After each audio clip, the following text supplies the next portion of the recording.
ایک منزل سے دوسری منزل کی طرف رواں دواں ہیں۔ سامان سمیٹا جانے لگا، دریاں، قالین اور فرش لپیٹے جانے لگے، خیمے بھی اکھاڑ لیے جائیں گے، اور 1-2 گھنٹے کے بعد اس میدان میں پھر ہمیشہ کی طرح خاموشی اور ویرانی چھا جائے گی، اور صرف ہوا خاک اڑانے کو رہ جائے گی۔ ایسی خاک جس کے لیے مدتوں مسلمان اپنے اپنے وطن میں منہ پر ملنے کے لیے تڑپتے رہتے ہیں، اور کئی تو بغیر اس پاک جلوے کو دیکھے ہی دنیا سے کوچ کر جاتے ہیں۔ یوں تو نگاہ شوق نے کیا کیا نہیں دیکھا، جلوہ جو دیکھنا تھا وہ جلوہ نہیں دیکھا۔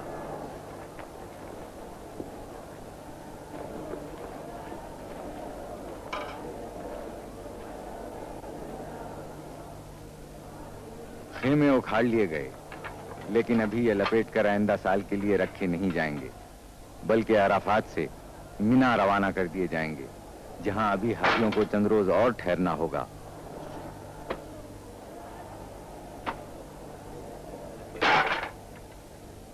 عرفات اور مشعر الحرام کے درمیان تقریباً 10 میل سے زیادہ فاصلہ نہیں، لیکن بھیڑ کی وجہ سے راستہ نہیں ملتا۔ موٹروں کو اتنا سا فاصلہ طے کرنے میں 3 گھنٹے لگ جاتے ہیں۔ اس لیے بعض حاجی پیدل چلنے کو بہتر سمجھتے ہیں، کیونکہ پیدل آدمی آسانی سے راستہ نکال سکتا ہے۔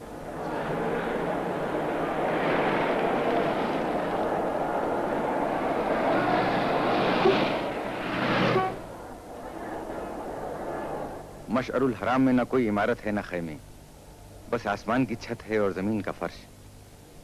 حاجیوں کو یہاں ایک رات گزارنی پڑتی ہے۔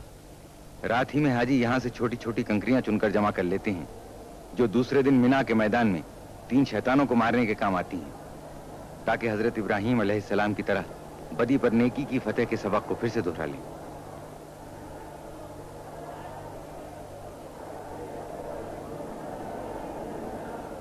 تھوڑے سے حاجی راستوں کی بھیڑ سے بچنے کے لیے عرفات ہی میں ٹھہر گئے ہیں۔ یہ رات کا کھانا بھی یہیں کھائیں گے۔ آدھی رات کے بعد یہ لوگ عرفات سے روانہ ہوں گے۔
سویرا ہوتے ہی حاجی مینا کی طرف روانہ ہونے لگتے ہیں۔ یہ رسوم حج طہارت دل و دماغ کے لیے ضروری ہیں۔ مختلف مقامات پر جا کر ارکان مقررہ کی تکمیل کرنا حقیقت میں نیکی، پاکیزگی اور وحدانیت کا سبق ہے۔ اسی لیے کہا گیا ہے، حج کے بعد آدمی اسی طرح معصوم ہو جاتا ہے جس طرح ایک بچہ شکم مادر سے دنیا میں آتا ہے۔ یہ کارواں ہے رواں منزل مینا کی طرف، یہ کارواں ہے رواں منزل مینا کی طرف، کریں گے جس جگہ تجدید رسم ابراہیم، یہ کارواں ہے رواں منزل مینا کی طرف، وقار خیر سے لرزاں رہے شر ابلیس، کہ ہے یہی شہ خیر الانام کی تعلیم، یہ کارواں ہے رواں منزل مینا کی طرف۔ عرفات سے اکھاڑے ہوئے خیمے اب مینا میں نظر آ رہے ہیں۔ یہ خیمے ایک ہی رات میں عرفات سے یہاں پہنچا دیے گئے۔ مشعر الحرام سے حاجیوں کے مینا پہنچنے تک یہ خیمے یہاں پہنچا کر نصب کر دیے جاتے ہیں۔ مینا کے قریب کی عمارتیں بھی حاجیوں کے ٹھہرنے کے لیے حاصل کر لی جاتی ہیں۔ آج 10ویں ذی الحجہ ہے۔ آج کے دن حاجیوں کو 3 فریضے ادا کرنے پڑتے ہیں: شیطانوں کو کنکریاں مارنا، قربانی، مردوں کو سر منڈوانا اور عورتوں کو ناخن اور بالوں کی ایک لٹ کاٹنا۔ یہ مکروہ حیولہ شیطان کا ہے۔ یہاں ایسے 3 شیطان ہیں۔ ہر شیطان کو 7 کنکریاں ماری جاتی ہیں۔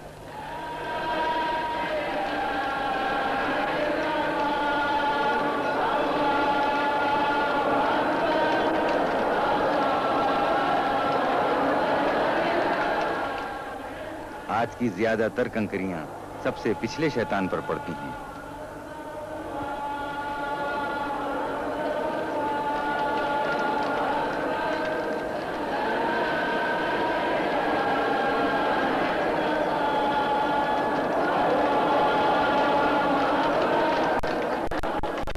بعض حاجی کنکریاں مارنے پر اتفاق نہیں کرتے، جوش میں آ کر اپنے پھٹے پرانے چپل بھی پھینک مارتے ہیں۔ یہ تینوں شیطان جمرات کہلاتے ہیں اور کنکریاں مارنے کو رمی جمرات کہتے ہیں۔ یہ تینوں شیطان پتھر اور گچ کے 3 ستون ہیں جن پر کنکریاں ماری جاتی ہیں۔ یہ دیواروں کے احاطے میں ہیں۔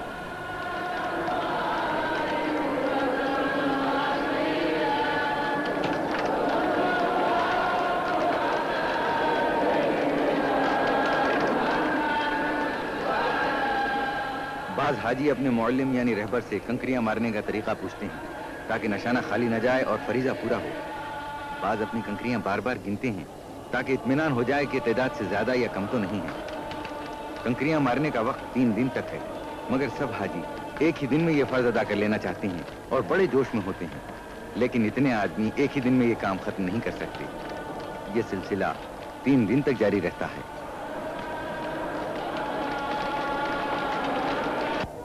10ویں ذی الحجہ کو حاجی کے لیے مینا میں قربانی کرنا واجب ہے۔ ایک اونٹ یا ایک دمبا یا ایک مینڈھا یا کم سے کم ایک بھیڑ۔ اگر ایک سے زیادہ جانوروں کی قربانی کریں تو اور بہتر ہے۔ صاحب حیثیت اکثر ایک سے زیادہ قربانی کرتے ہیں۔ اگر حج کے زمانے میں کوئی ایسی لغزش ہو گئی ہو جو حج میں منع ہے تو اس کے لیے ایک قربانی الگ کفارے کے طور پر کرنی پڑتی ہے۔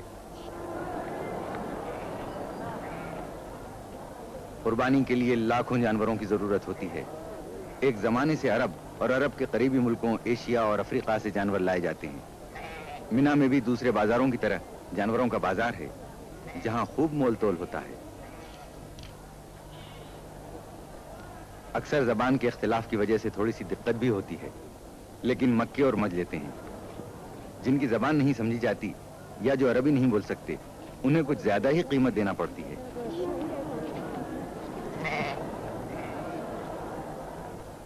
قربانی کا فرض ادا ہونا شروع ہو گیا۔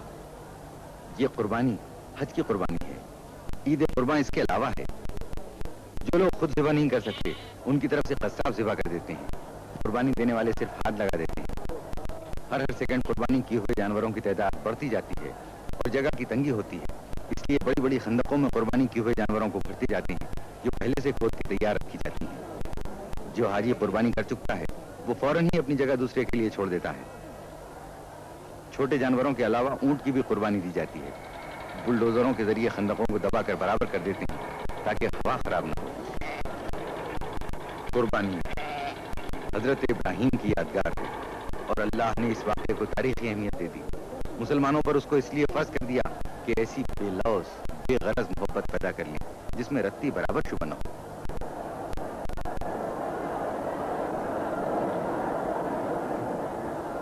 رمی جمرات، قربانی اور سر منڈوانا، جب یہ تینوں کام جاتے ہیں تو اب حاجی کہلانے کا مستحق ہو جاتا ہے۔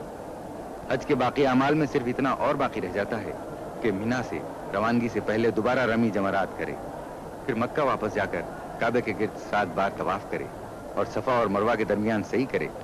مبارک تم کو تکمیل رسوم اولی کرنا، مبارک تم کو تعمیل الہ العالمین کرنا۔ خدایا ہر مسلمان کو یہ روزے باسعادت دے، دیا شوق زیارت سب کو توفیق زیارت دے۔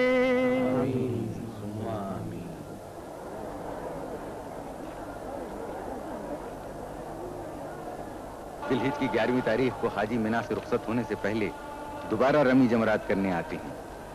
آج تینوں ستونوں پر 7 کنکریاں مارنا واجب ہے، اس ترتیب سے کہ پچھلے شیطان پر، پھر پہلے پر اور آخر میں درمیانی پر۔ اگر نشانہ چوک جائے تو دوبارہ کنکری ماری جاتی ہے۔ آدمیوں کی اتنی بھیڑ اور دھوپ کی تیزی کی وجہ سے لوگ بتواز ہوتے ہیں، اس لیے اکثر نشانہ غلط ہو جاتا ہے اور کنکریاں بجائے ستونوں پر پڑنے کے دوسرے حاجیوں کے سروں پر پڑ جاتی ہیں۔ اس طرح پھر نشانہ لگانا پڑتا ہے۔ یہ کنکریاں بھی پہلے ہی مشعر الحرام سے چن کر جمع کر لی جاتی ہیں۔ یہ تینوں ستون ان 3 مقامات کے نشان ہیں جہاں جہاں شیطان نے حضرت ابراہیم خلیل اللہ کو بہکانے کی کوشش کی تھی۔ انہوں نے اس مردود کے 7 کنکریاں ماری جس سے وہ ملعون زمین میں دھنس کے رہ گیا۔ اسی طرح 3 بار ابراہیم علیہ السلام نے 7 حاجیوں کا 7 کنکریاں مارنا حضرت ابراہیم کی یادگار ہے، تاکہ ہر حاجی کو یہ یاد رہے کہ شیطان کے بہکاوے میں کہیں نہ پھنس جانا اور راہ رات سے نہ بھٹک جانا۔ حاجیوں کا قیام 3 روز تک منا میں رہتا ہے۔ ان دنوں میں مقامی بازار کی رونق بہت زیادہ بڑھ جاتی ہے۔ بازار بین الاقوامی نمائش نظر آنے لگتا ہے۔ دنیا کے ہر ملک کا خاص اور عمدہ مال یہاں مل سکتا ہے۔ مقامی دکانداروں کے ساتھ دنیا کے دوسرے ملکوں کے تاجر بھی ہوتے ہیں جو حج کرنے آتے ہیں اور اپنے ملک کی خاص چیزیں بھی ساتھ لاتے ہیں۔ انسانوں کا ایک سمندر ہے، ان کے سر یوں نظر آ رہے ہیں کہ جیسے سمندر میں طوفانی موجیں اٹھ رہی ہوں۔ عورتوں اور بوڑھوں کو ایسی حالت میں بڑی دشواری کا سامنا کرنا پڑتا ہے، لیکن اللہ کی خوشنودی کا خیال بازوؤں میں جوش پیدا کر دیتا ہے۔ عقیدے کی پختگی ہر مشکل کو آسان کر دیتی ہے۔ آپ کو اس مجمع میں ہر ملک، ہر رنگ، ہر صنف اور ہر عمر کے لوگ نظر آئیں گے۔ مرد، عورت، بوڑھے، جوان، گورے، سانولے، زرد اور سیاہ فام۔ منا کا میدان ایک چلتا پھرتا چمن سا نظر آتا ہے جس میں ہر رنگ کا پھول ہو، ہر چیز جدا جدا، مگر جس طرح وہ کام ایک کر رہے ہیں اس طرح ان کے دلوں میں بھی ایک نور ایمانی ہے، ایک حالت اور ایک خیال دل میں لیے ہوئے۔ اللہ اکبر، اللہ اکبر، لا الہ الا اللہ، اللہ اکبر۔ اے خدا تو عظیم ہے، تو واحد ہے، تو بڑا ہے۔ پچھلی خطاؤں کو درگزر کر آئندہ نیک رہنے کی توفیق عطا فرما، کیونکہ تیری رحمت بے پایاں ہے۔ رحمت پر تیری میرے گناہوں کو ناز ہے۔ بندہ ہوں، جانتا ہوں تو بندہ نواز ہے۔ رمی جمرات کے لیے ہر شخص دوسرے سے آگے بڑھ جانا چاہتا ہے۔ اس طرح جوش میں آنا اور شیطانوں کو کنکریاں مارنا عجیب نظارہ پیش کرتا ہے۔ منا میں حاجیوں کے ٹھہرنے کا مسئلہ اب بھی توجہ کرنے کے قابل ہے۔ تمام خیمے اور وہ عمارتیں جو حاصل کر لی جاتی ہیں ان میں بھی ایک کی جگہ کئی آدمیوں کو مجبوراً ٹھہرایا جاتا ہے، پھر بھی ایک بڑی تعداد یوں ہی رہ جاتی ہے۔ منا میں یہ ہے مسجد خیف، یہ اتنی ہی قدیم ہے جتنا دین اسلام۔ حضور سرور عالم نے اپنے صحابیوں کے ساتھ کئی بار اس مسجد میں نماز جماعت ادا فرمائی ہے۔ مسجد کا صحن کافی بڑا ہے جس کی لمبائی 100 میٹر اور چوڑائی 90 میٹر ہے۔ مسجد کے صحن میں ایک گنبد ہے جس کے متعلق کہا جاتا ہے کہ یہ آن حضرت کے ٹھہرنے کا حجرہ تھا جس میں حضرت نے تہجد کی نماز ادا فرمائی تھی۔ جڑے کونین کے بڑے ہیں قدم، نہیں وہ خاک کے ذرہ شر کی عظمت کے، یہ سب امین ہیں میراث آدمیت کے۔ نلوں میں پینے کا پانی زیادہ تر باولیوں سے حاصل کیا جاتا ہے۔ باولیاں ایرانی طرز کی اور سینکڑوں سال پرانی ہیں۔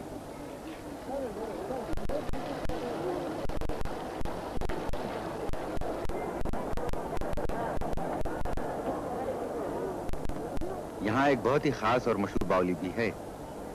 یہ باولی عباسی خلیفہ ہارون رشید کی زوجہ ملکہ زبیدہ نے بنوائی تھی، جو آج تک اسی کے نام سے مشہور ہے۔ حال میں سعودی عرب کی حکومت نے جدید طریقوں سے پانی حاصل کرنے کا بھی معقول انتظام کیا ہے۔ متعدی یعنی پھیلنے والی بیماریوں کی روک تھام کا بھی خاص انتظام ہے۔ سعودی حکومت کی وزارت صحت کی طرف سے ایک کیمپ قائم کر دیا جاتا ہے۔ اس محکمہ کے لوگ دن میں کئی بار آ کر تمام دکانوں میں، خیموں میں، عمارتوں اور مکانوں میں دوا چھڑک جاتے ہیں۔